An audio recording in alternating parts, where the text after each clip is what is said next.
Hey guys, thank you for joining us today for another CNS Occupational Medicine video blog. Today, we're talking about the drug testing process and MROs, what an MRO is, what they do, and if you need one. If you have questions at any point in the video, just fill out the form in the description below, and one of our occupational healthcare specialists will get back to you. And please don't forget to subscribe to our channel and hit the bell icon to be notified of new videos. If your company has a drug testing program, you may already know what a medical review officer or MRO is. In addition to the delays that occur at collection sites and labs, there can be further delays when an MRO is involved. First of all, let's start with what the drug testing process actually is. Whether your company is required to be a part of a federal or DOT drug testing program, or you are just focused on keeping your employees healthy and productive, there are three common stages in the drug testing process. These three stages include the collection site, the lab, and the MRO procedure. However, MROs are only involved under certain circumstances, such as an invalid result, laboratory confirmed positive, possible adulteration, or substitution. So let's start with the collection site. An employee provides a drug test sample, whether it be by urine, oral saliva, or a hair test. Depending on the reason for their visit, the employee may also receive a medical exam or physical. Once the sample has been provided, it is sent to stage 2, the drug testing lab.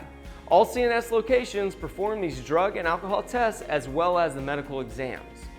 Once the drug testing lab receives the sample, all chain of custody forms are reviewed to ensure accuracy. They will then perform a gas chromatography mass spectrometry or GCMS test on any samples that contain trace amounts of drugs during the initial screen. If a non-negative test is affirmed, the results are sent to a medical review officer, which starts the MRO process.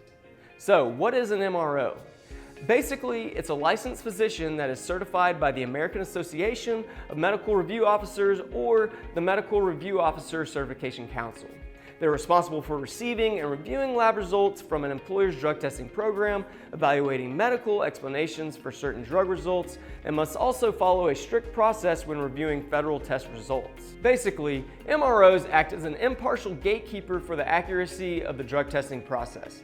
They have a responsibility to determine if there's a legitimate medical explanation for drug test results that labs confirm as positive, adulterated, substituted, and invalid. If you have any questions at this point, please fill out the form in the description below and an occupational healthcare specialist will be able to help you out. Now, let's discuss what the MRO review process is. The MRO review process, which can take over a week to complete, includes three main steps. Step 1, the MRO must attempt to reach the donor to discuss the results of the test for any invalid or non-negative results. Step 2, the MRO has an initial interview with the donor. And step 3, if the donor claims a prescription could have caused a false positive, the MRO follows a procedure to verify the prescription. Before starting these three steps, the MRO needs to match the drug test result with copy 2 of the chain of custody form, which comes from the collection site, and verify that there are no fatal flaws which would cancel the tests. Fatal flaws are critical errors made during the collection process that cannot be corrected and will ultimately cause delays. The fatal flaws include there is no chain of custody form. If a specimen has been collected, there is no specimen submitted with the chain of custody form. The collector's name is not printed or signed on the chain of custody form. 2 separate collections are performed using one chain of custody form. The ID numbers on the specimen bottle and the chain of custody form do not match. The specimen bottle seal is broken or has been tampered with, and the split specimen cannot be redesignated. And lastly, there's an insufficient amount of urine in the primary specimen bottle for analysis, and the specimen cannot be redesignated. Assuming we are all good on those items, the MRO process can start. In step 1, the MRO must attempt to reach the donor with the non-negative test result. They are required to try 3 times in 24 hours. If unsuccessful, the MRO notifies the donor's employer, at which point the employer would need to speak with them. The company must also try to reach the donor at least 3 times by text, phone, or email.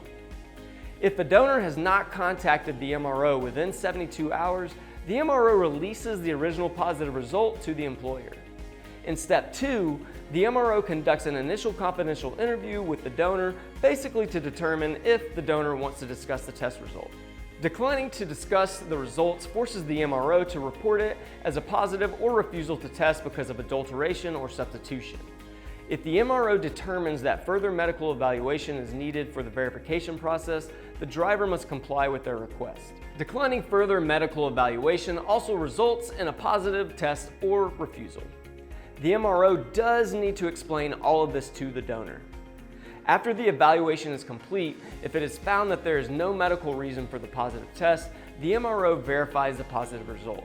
If you have further questions about these steps, just fill out the form below and we'll be happy to help.